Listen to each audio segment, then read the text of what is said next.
You look at the op-eds, like you said, Frank Rich had some tough questions. Other people writing op-eds over the weekend in New York asking whether the president's up to the task of actually being president of the United States.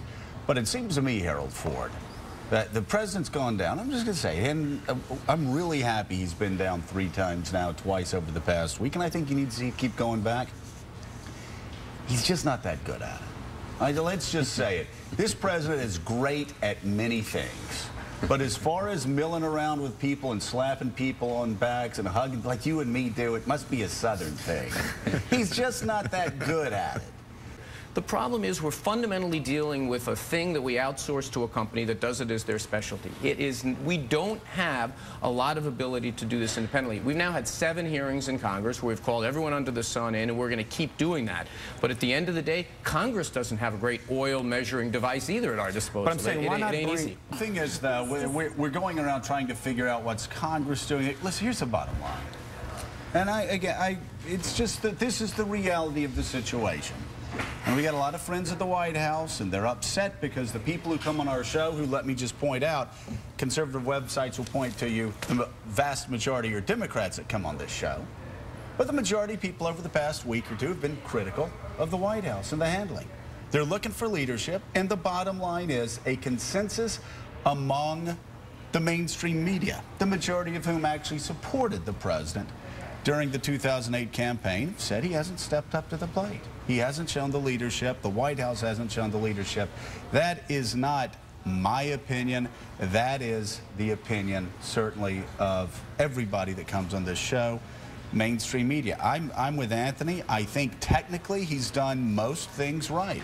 He was on the ground early. But being president is more than checking off all the boxes. And right now, whether you talk to E.J. Dionne, or whether you talk to Frank Rich, or whether you talk to Tom Brokaw, or whether you talk to any Democrat that doesn't work in the White House, they say the same thing. Why is this the case? I don't know. I don't know. Just take, Willie, you've heard it. These are Democrats and people that have a great amount of respect for this president.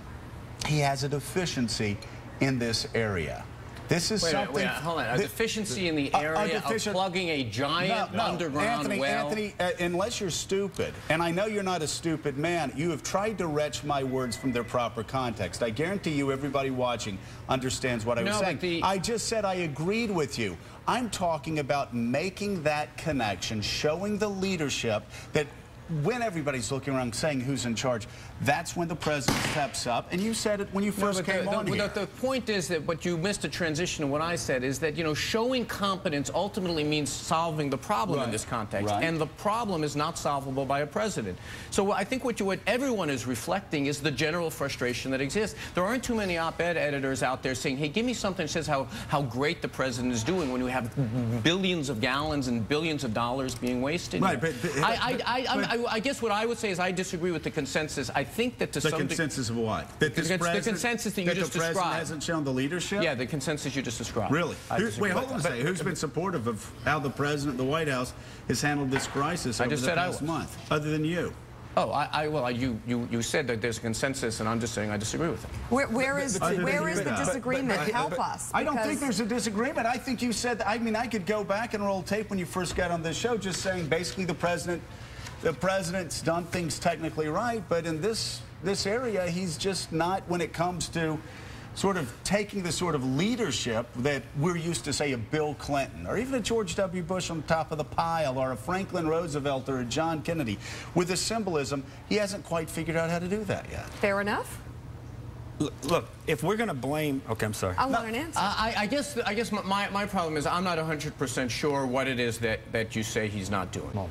I would connect Wall Street reform and what happened with the oil company. Right now, we need to protect America. We actually need more government. I know that's not a very chic thing to say right now. It's the opposite of Rand Paul. But seize the moment and say, you know what? This is a moment in time. We are broken.